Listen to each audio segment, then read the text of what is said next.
Hello wings and lovers, welcome back. तो चलिए walking around to finding your track का second part start करते हैं। पिछले एपिसोड में हमने देखा था कि 33 गोली मारे जाने के बाद लानवांगजी बेहोश होकर गिर जाता है और उसका बैग कड़ियों के निशान और ब्लड से पूरा भर जाता है। तो आखिर लानवांगजी की सज़ा था किस बात के लिए और उसने किया ही क्या था, ये जानने के लिए कहानी को एकदम पहले से स्टार्ट करते हैं। एक और फ्लैशबैक में जाते हैं। तब लानवांगजी 16 साल का था जब उसका अरेंज मैरिज फिक्स कर दिया गया। लेकिन लानवांगजी अरेंज मैरिज बिल्कुल भी नहीं करना चाहता था, बल्कि वो तो कभी मैरिज ही नहीं करना चाहता था। उसने हर एक मुमकिन कोशिश की ताकि वो इस मैरिज को तोड़ सके। उसने एल्डर्स के सामने घुटने टेक दिया, लैन चिरन, लैन सिचर सबसे बात की, लेकिन सब ने उसकी बातों को नज़रअंदाज कर दिया। सब ने उसके ऊपर प्रेशर दिया कि उसे शादी करना ही है, मतलब करना ही है। लानवांगजी एक बहुत ही पीसफुल पर्सन था। उसे बिल्कुल भी पसंद नहीं था कि कोई आके उसके ज़िंदगी में उसको पीस को डिस्ट्रॉय करे। जब इतने सारे कोशिश करने के बावजूद भी मैरिज फिक्स हो गया, मैरिज तोड़ा नहीं गया, तो लानवांगजी ने डिसाइड किया कि वो शादी के पहले भाग जाएगा क्लाउड रिसेस से। तो एक दिन उसने सारे प्लान कर लिया और क्लाउड रिसेस से बाहर जाने के लिए सारे प्रिपरेशन कर लिया। लेकिन उसका लक बहुत ही ज़्यादा ख़राब था, क्योंकि बीच रास्ते में वो लंचिरन के सामने आ गया। लंचिरन ने उसे जाने से तो नहीं रोका, लेकिन उसे कुछ ऐसा कहा जिसकी वजह से लानवांगजी नहीं जा पाया। वांगजी, लंचिरन ने उसे कहा, तुम अगर इस शादी से भागना चाहते हो तो ठीक है, हम कोई नहीं है तुम्हें रोकने वाला। लेकिन मैं तुम्हें एक बात बताना चाहता हूँ, ये मैरिज तुम्हारे माँ ने तय किया था। वह विषयन तुम्हारे माँ की दोस्त का बेटा है और तुम दोनों की जन्म से पहले ही उन दोनों ने तुम लोगों की शादी डिसाइड कर दिया था। कम से कम तुम अपने माँ के लिए तो इस शादी से हाँ कर सकते हो। लेकिन अगर फिर भी तुम इस शादी से भागना चाहते हो तो मैं तुम्हें नहीं रोकूंगा, तुम आज़ाद हो। ये कह के लंचिरन चला गया, लेकिन लानवांगजी वहाँ पे स्टंट होके खड़ा रह गया। ऐसा नहीं था कि वो अपने माँ से प्यार नहीं करता, लेकिन एक ऐसे पर्सन से वो शादी कैसे कर सकता था जिसे वो जानता भी नहीं था और जिसको उसने अपने लाइफ में कभी देखा तक नहीं, सिर्फ उसके बारे में सुना है। उसके बारे में उसने ये सुना है कि वो बहुत ही ट्रबलसम लड़का है। उसके मम्मी पापा के गुजर जाने के बाद जियांग फैमिली ने उसे अडॉप्ट किया है, लेकिन वो जियांग फैमिली के नाक में भी दम कर दिया है। उसे तो ये समझ नहीं आ रहा था कि आखिर क्लाउड रिसेस में सबको हो क्या गया है, जो वो एक ट्रबलसम लड़के को क्लाउड रिसेस जैसा क्वाइट जगह पे लाना चाहता है। क्या होगा अगर उसने क्लाउड रिसेस के एनवायरनमेंट को नज़रअंदाज किया और यहाँ पे भी ट्रबल क्रिएट करने लगा। लेकिन खैर, अब जो भी था, अब लानवांगजी को अपने माँ की वजह से इस शादी के हाँ करना ही था। उसका दिल फिर भी भाग जाने को कर रहा था, लेकिन उसके पैर पता नहीं क्यों आगे नहीं बढ़ पा रहा था। थक हार कर उसने जिंग से वापस आ गया। जिंग से आके उसने ये सोचा कि उसके माँ ने उसकी शादी पहले से डिसाइड कर दिया था, लेकिन उसके माँ ने ये नहीं कहा था कि लानवांगजी को उस पर्सन के साथ पूरी ज़िंदगी बिताना है, सिर्फ एक शादी ही तो करना है। हाँ, पता है कि लानवांगजी शादी को बहुत मानता है, लेकिन अब उसके पास कोई और रास्ता नहीं था। उसने सोचा कि वो वेदुसियन से शादी तो करेगा, लेकिन शादी के कुछ दिन बाद उसे डिवोर्स भी दे देगा। इस तरफ से लानवांगजी अपने माँ का दिया हुआ प्रॉमिस भी रख सकता है और अपने ज़िंदगी में भी आगे बढ़ सकता है। जैसे जैसे दिन बीतता जा रहा था, लानवांगजी के दिल का डर और भी ज़्यादा बढ़ रहा था, क्योंकि शादी के दिन करीब आ रहा था। अब तो यूनबक जियान क्लैन में शादी के गिफ्ट भी एक्सचेंज हो चुका था। उन दोनों के सगाई बचपन में ही कर दिया गया था, इसलिए सगाई का कोई झमेला नहीं था। अब एक ही परेशानी था, वो था सिर्फ शादी। और उसके कुछ दिन बाद यूनबक जियानक्लियान से भी लानवांग जी के लिए वेडिंग गिफ्ट आ चुका। कई बार तो लन सिचन जिंगसी में आके लानवांग जी को बहुत ही ज़्यादा समझाता था कि क्यों उसे ये शादी करनी चाहिए। अगर वो ये शादी कर लिया तो वो बहुत ही ज़्यादा खुश रहेगा, क्योंकि वेबुसियान एक चुलबुला पर्सन था और वो लानवांग जी को भी खुश रख सकता था। लानवांग जी को वेबुसियान जैसा ही एक हस्बैंड की ज़रूरत था। लन सिचन ने तो ये भी कहा था कि अगर तुम उसे हस्बैंड ना मान पाओ तो तुम दोनों दोस्त बन जाना। लेकिन लानवांग जी लन सिचन के हर बात को हर बार इग्नोर कर देता था। उसे ये लगता था कि अगर वेबुसियान का इतना ही चिंता है भाई को, तो वो खुद क्यों नहीं कर लेता वेबुसियान से शादी। उसे क्यों फोर्स कर रहा था उसके भाई। अब लानवांग जी सुबह उठता था, फिर मेडिटेशन करता था, फिर ब्रेकफास्ट करके नहाने के बाद क्लास में जाता था। वो क्लास लेता था, फिर क्लास के बाद उसका शॉर्ट प्रैक्टिस होता था। उसके बाद जब शाम को जिंगसी में वापस आता था, तब वो प्लान बनाता था कि वेबुसियान को कैसे उसके ज़िंदगी से बाहर निकाला जाए। उसने पहले से ही सब कुछ प्लान करके रख दिया था और उसके हिसाब से वेबुसियान उस प्लान के बाहर एक कदम भी नहीं रख सकता था। उसके प्लान के मुताबिक वेबुसियान शादी के एक हफ्ते बाद ही लानवांग जी को डिवोर्स दे देगा। लानवांग अगर वो नहीं देना चाहता तो लानवांग जी उसे इतना मजबूर करेगा कि उसे देना ही पड़ेगा। ऐसा करते करते दिन बीत गया। अब तो नेक्स्ट दिन शादी था। लानवांग जी अपने जिंगसी में था। वो बहुत ही ज़्यादा टेंस था।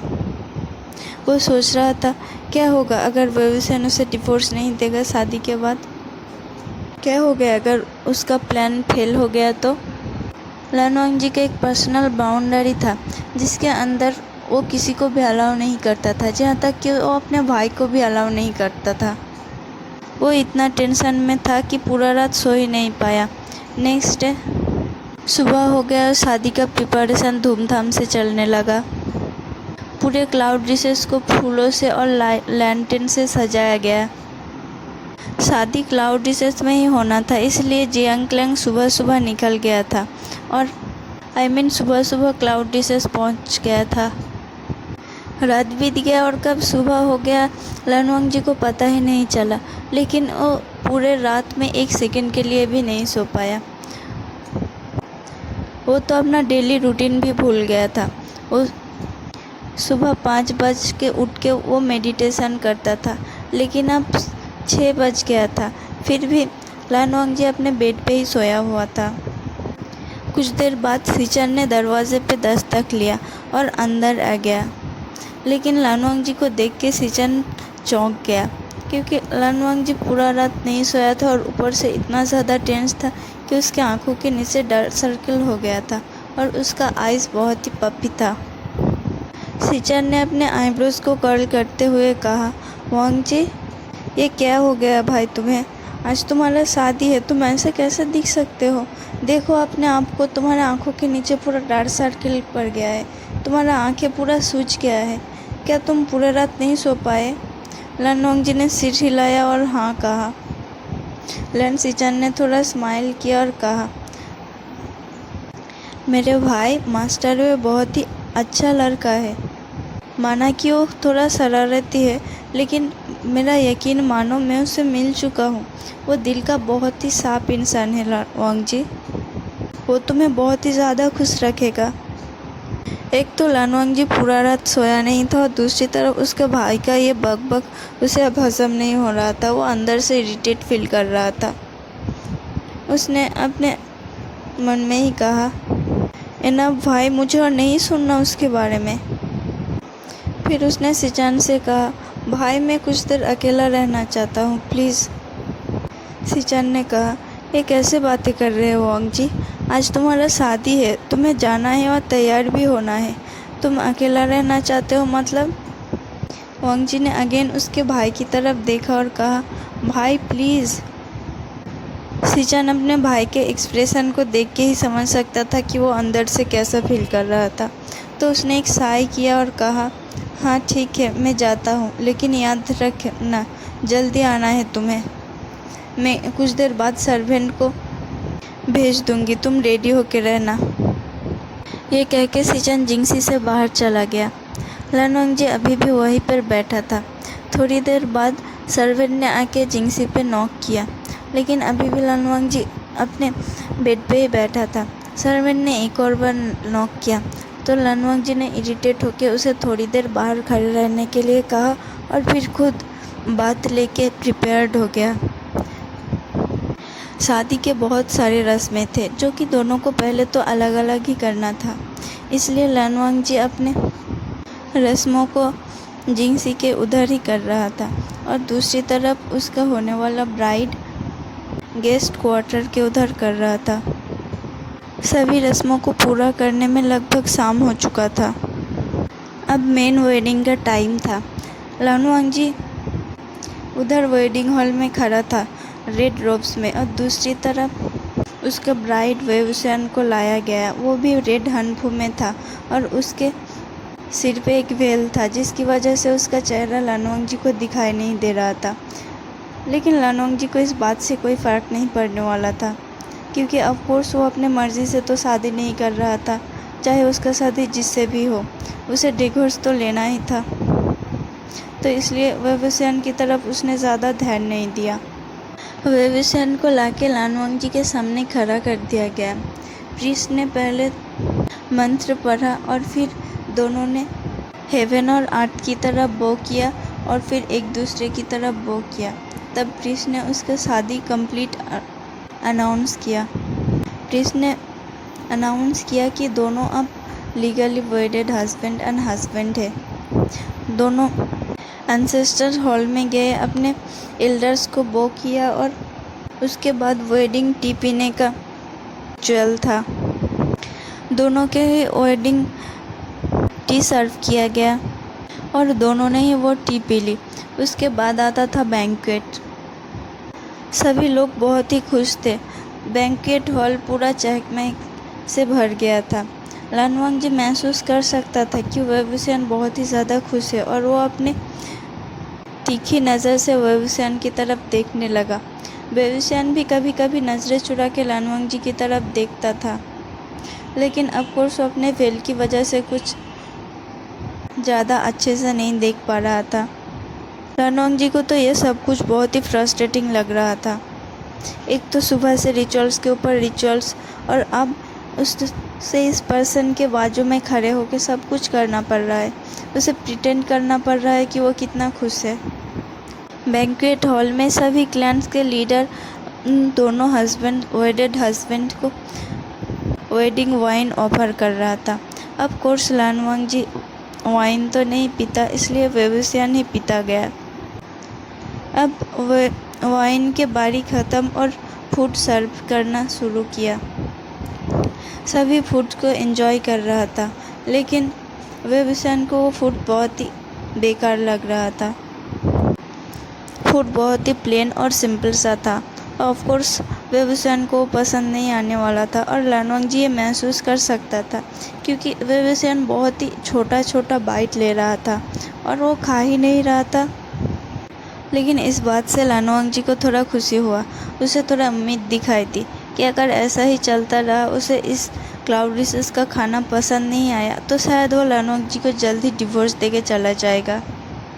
बैंक्वेट हो जाने के बाद जियांग फैंगमियान और जियांग यानली मैडम ओ सभी ने लन वांगजी और वेवुसियान के तरफ आया। उन लोगों ने एक एक करके उन दोनों को अपना ब्लेसिंग दिया और जियांग फैंगमियान ने लन वांगजी से कहा, मैं अपने आसियान को तुम्हें दे रहा हूँ, प्लीज़ उसका ख्याल रखना, उसे कभी भी हर्ट मत होने देना। लन वांगजी ने एक ऑकवर्ड सी मुस्कान दी। फिर उसके बाद जियांग आया। उसने लन वांगजी को घूर घूर के देखने लगा। फिर उसने अपना मुंह खोला। सच कहूँ तो मुझे इस शादी से कुछ ज़्यादा खुशी नहीं हुआ। मुझे नहीं पता कि वेवुसियान तुम्हारे साथ कैसे रहेगा, लेकिन हाँ, अगर तुमने उसे थोड़ा सा भी तकलीफ़ दी ना तो याद रखना मैं तुम्हारा टांगे तोड़ दूंगा लानवांग जी। ये कह के उसने लानवांग जी की तरफ एक डेथ डिक्लेयर दिया। लानवांग जी भी कम नहीं था, उसने भी जियांग चांग को एक डेथ डिक्लेयर दिया। फिर उन दोनों के उस इन्वायरमेंट को शांत करने के लिए जियांग यांगली आगे आई। उसने वेवुसियान के हाथ को लानवांग जी के हाथों में देते हुए कहा, मेरा आसियान बहुत ही ज़्यादा अच्छा है और दिल का बहुत ही ज़्यादा इनोसेंट है।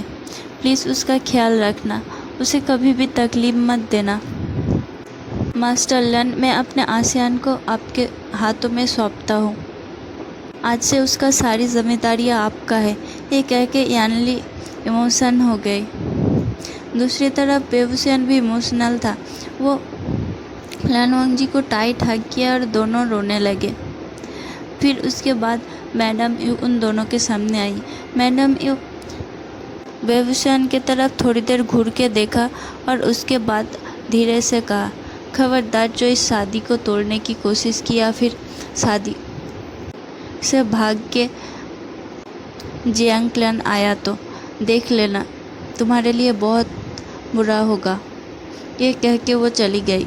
लानवांग जी सारे क्लियर तो नहीं लेकिन कुछ कुछ बातें सुन पाया।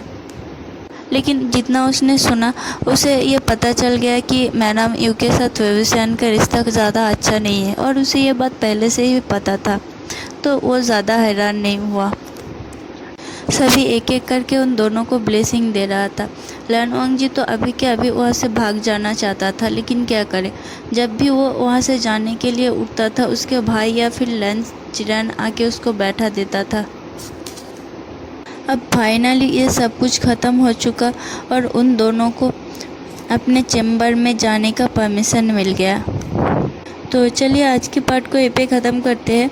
अगर आप लोगों को स्टोरी अच्छा लगा तो प्लीज़ लाइक कर देना और कमेंट करके बताना कि स्टोरी कैसा लगा, और मेरे चैनल को भी सब्सक्राइब कर देना। तब तक के लिए tata, bye bye and stay safe.